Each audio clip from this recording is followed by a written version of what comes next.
Let's take a look at Kapp'n's Island Boat Tour, a $30 LEGO Animal Crossing 233-piece set with 2 minifigures.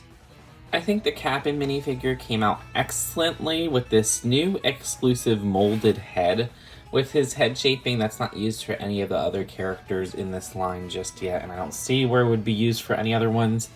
You can see how he has the accessory hole at the top up there. Some nice back torso printing, and it's cool getting the mid-legs in a dark green. I also really love this printed 2x2 of KK's songbook. That's just a really nice touch as well. They also give sunglasses as an accessory for that top part, which that actually doesn't look bad. Marshall is a very popular villager. That headpiece is the same one they used for Maple in the promotional poly bag. Kind of interesting how they use that against 2 different species. The design of the torso is new and exclusive, but what's really interesting to me is this tail piece right here. This design is so interesting.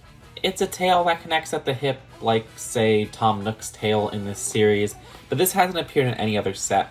It's rubbery, so there is some flexibility to it, but it's like a little bit of a harder rubber than a softer rubber. When I first saw the main terrain build of this set, I was a little bit disappointed in how messy it looked, and it didn't really capture the vibe of, say, those islands that you visit on Kapp'n's tours. But now that I have the set all built and I've thought about the set more, I actually like this set more as just an expansion to the village itself. I think this is better as a set with the other sets than a set that stands alone. On its own, it just comes off a bit confusing. With all the other sets, it adds as the shore to your village as well as more of that back expansion. For the shoreline build occupying most of the pieces, this does feel like something that should be maybe closer to $20 than a $30 set. This set provides a small little dock, which I actually like how throughout these sets they have small bouts of water that have these little white triangle pieces. Those were actually the pizza slice pieces. But it's cool to just add some, I guess, greebling to the water. I know that's not the right term, but you get what I mean. Water texture, it looks kind of cool, and I haven't seen that in many other sets. The coconut tree is one of the more repetitive parts of this build. I like getting different fruits throughout the sets. This having the coconut is cool, but you do build that twice in the exact same build, which is quite annoying. But I mean, that is realistic to Animal Crossing where all the trees look the same. So that's fun. But there's a total of 4 coconuts in the set, which are just lime green unprinted minifigure heads. We also get another instance of that DIY 1x2, which I really love. Love getting that stump piece as well, which the coconut trees don't use. Instead, they use those column circular 2x2s. We also get that hermit crab that was introduced in, I think, Series 19. Don't quote me on that one. More of that wave at the front, which I really like the texturing there again. Again, I'm going to say middle section, but this is really my arrangement. This middle section right here, there's a small coconut build as well that you can just drink from there. Then we have some instances of these fallen leaf pieces, which I really like for just the texture of the Animal Crossing ground, to change things up and not just use the bases from the LEGO Mario line. Having the step ladder there. On the top floor is one of my favorite details of the set, which is a hidden money rock. So this removes, and inside there's a print of that 1x1 circular tile with the bell right there. Also at the very top, there's some bamboo stockings, which this set is the only set to include bamboo in it, so that's really cool. Anyways, for this section over here, we have a small lounge area with some beach chairs, as well as an adjustable umbrella. It's that piece that they've used in LEGO Friends before, translucent pink, which is very interesting. You can adjust that with that hinge connection. There's a sandwich, which looks really yummy. Now I'm hungry. A campfire, and honestly, I kind of wish they just gave us a new fishing pole piece, because the fishing pole piece they use in this set is an existing piece that just looks kind of clunky with everything. It's way too big for Marshall, which is a little weird. And the set includes this orange fish to catch. However, the opposite journey kind of happened with the boat for me, where at first I thought the boat was cool, but I didn't really take a good look at it. And honestly, the final build kind of sucks.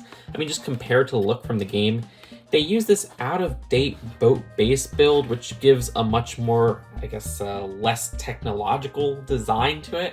This needed something like a new piece for a small speedboat base, or even just use one of those small junior ones. Okay, maybe that would have been a little bit too chonky, but something could have worked instead of this specific base build. Because of that, it doesn't really capture the dual colors of the boat, except Lego tries to compensate by putting the red and the blue at the motor right here, which just does not work. It actually becomes a bit jarring, especially with that pink piece that they put on the jumper there. Thankfully, that seems like a little gift or something. It's not really specified. But as Lord of Dragons corrected me with, it's actually his lunchbox. It's even more weird with that light blue they use at the base there. So yeah, not really a fan of this speedboat. I do like this build of this back motor, which does have a little steer to it. That's cool. You have the flag at the top. I also like the build for this thermostat. No, what is it called? I was about to say thermometer. Thermos. It's a thermos. And that's something I haven't really seen from Lego. And with this new piece they're using from the Lego Marvel CMF Series 2 from last fall, that's a clever part usage. And I like the touch of the lantern at the front. The box has that long $30 box size. Love the border with the leaves and everything and that yellow coloring. And at the back, you can see some different shots of the set. As for the instructions, at the very end, we have a really cool spread of all the sets together. This looks freaking awesome. So overall, as I've said before, I looked at this initially as its own island, and I don't think it stands alone as its own island that Kapp'n would take you to, but I think this is a great expansion as just an expansion to your village as a shoreline, or some expansion for some higher grounds to pole vault over. The design with the bamboo is really nice to get, as well as coconuts in here, but I really love those minifigures. Like the new tail for Marshall is so lovely, and how they've captured Kapp'n is just fantastic, even with the dual variation in his hands. With all things considered, I'd rate this set an 8 out of 10. I really enjoy it. Let me know what you think in the comments below. Thank you to Lego for sending me this early as a review copy, and I'll see you later. Peace out. Bye.